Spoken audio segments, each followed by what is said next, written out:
मजबूरिया पाकिस्तान से मैं हूं वकार बका और आप देख रहे हैं मेरा फेसबुक और यूट्यूब चैनल। पाकिस्तान के सबसे तगड़े और सबसे ताकतवर सियासतदान इस वक्त मुल्क से बाहर चले गए हैं और वो इलाज की घर से बाहर गए हैं। एन उस वक्त में जब आपके मुल्क में शदीद तरीन पॉलिटिकल क्योस पाया जाता है, एन उस वक्त में जब आपके मुल्क में एक बहुत बड़ी सियासी जमात के खिलाफ क्रैकडाउन जारी है, एक एन उस वक्त में जब आपके मुल्क में 9 मई का वाकया हुआ, एन उस वक्त में जब आपके मुल्क में इलेक्शन की तैयारियां की जा रही हैं, उस वक्त मौलाना फजल रहमान जिन्होंने गुज़श्ता 2 साल से एक कैंपेन चलाई हुई थी इलेक्शन की तरफ जाने के लिए, इमरान खान को बाहर करने के लिए, इमरान खान की पार्टी पर पाबंदियां लगवाने के लिए और सुप्रीम कोर्ट को प्रेशराइज करने के लिए हर हरबा इस्तेमाल किया। मौलाना फजल रहमान इस वक्त अचानक मंजर-ए-आम से गायब हो चुके हैं। अदर राजा ने उन पर एक बड़ा बेहुदा इल्जाम लगाया। बरतानिया में वो रहते हैं, उन्होंने कहा कि वो अपने पोशीदा अमराज के इलाज के लिए थाईलैंड गए हैं, जबकि इस वक्त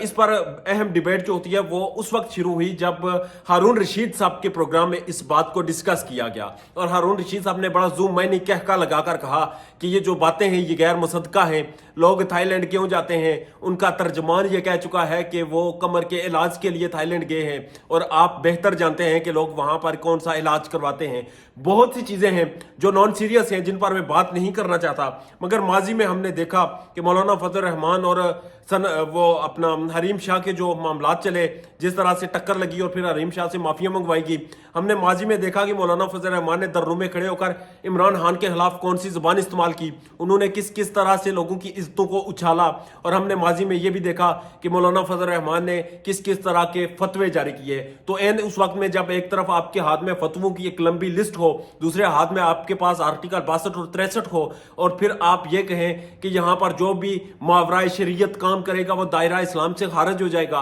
जब आप लोगों के ऊपर फतवे जारी करें, जब आप अपनी मिलिट्री जो आपकी प्राइवेट फौज है उसे आप मुल्क पर मुसल्लत करने की कोशिश करें, अदारों को प्रेशराइज करें और आप एक सियासी क्योस पैदा कर लें और सियासी क्योस पैदा करने के बाद आप उसमें कामयाब थाईलैंड छुट्टियां मनाने चले जाएं, और जो खबरें इस वक्त आ रही हैं कि आप फलां इलाज करवाने गए थे और आपके तर्जुमान खुद कहते हैं कि आप वहां पर कमर के इलाज के लिए गए थे, तो हुजूर सवाल ये पैदा होता है, ये जो जंगल में आपने आग लगाई थी, ये जो तमाशा आपने लगाया था, ये तमाशा खत्म होने से पहले आपको ऐसी कौन सी बीमारी लाहक हो गई थी कि आप चले गए? सवाल तो बहुत से उठते हैं, मगर उन सवालों के जवाब ना मैं आपसे मांगूंगा और ना मैं उम्मीद रखता हूं कि आप इन सवालों के जवाब देंगे। मगर आदिल राजा ने जो इल्जामात लगाए हैं वो आप लोग आदिल राजा का ट्विटर अकाउंट जाकर देख सकते हैं, क्योंकि मेरा ज़मीर गवारा नहीं करता कि मैं उन इल्जामात को यहां पर दोहराऊं या उन पर बातचीत करूं। मगर एक चीज मुसलमान हकीकत है कि आप जिस हद तक हमें यहां हमारे सामने आर्टिकल 62 और 63 रखते हैं, हमें यह दिखाते हैं कि हम परहेजगार हैं और तुम काफिर हो, हमें यह कहा जाता है कि हम आर्टिकल 62 और 63 पे पूरा उतरते हैं और तुम नहीं उतरते,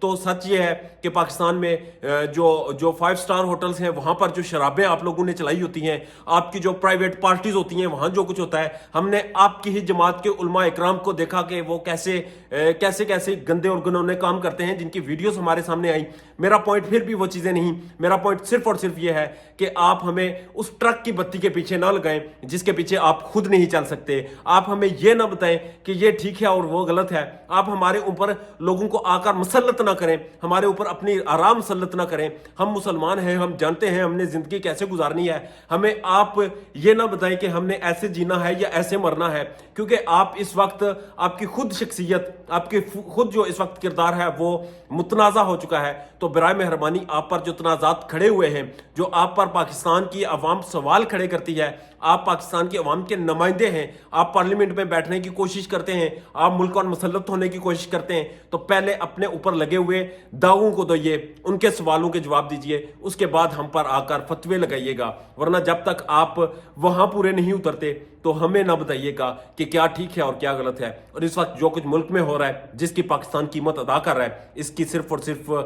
वजह आपकी ये छुट्टियां हैं, आपकी ये अजायशियां हैं जो आप मारते हैं और पैसे हम देते हैं। आप इस वक्त भी अगर थाईलैंड में मौजूद हैं तो वहां पर आपके तर्जमान जिसकी तस्दीक कर चुके हैं, वहां पाकिस्तानी सफारत खाने की गाड़ी इस्तेमाल करते हैं। आप वहां पर पाकिस्तानी जितने भी सफारत खाने की मरात हैं वो इस्तेमाल करते हैं। वहां पर आप पाकिस्तानी खर्चे पर गए हैं, तो सवाल ये पैदा होता है कि ये पाकिस्तानी अवाम का पैसा है और आपके लिए पाकिस्तानी अवाम टैक्स नहीं देती। पाकिस्तानी अवाम टैक्स देती है सिर्फ अपनी फलाह बहबूद के लिए, अपनी रियासत के लिए, ना कि एक ऐसे शख्स के लिए जो इस वक्त पाकिस्तान की कौमी असम्बली का मेंबर भी नहीं। अपना और अपने चाहने वालों का ढेर ज्यादा ख्याल रखिएगा और चैनल का भी इजाजत दीजिए। अल्लाह ने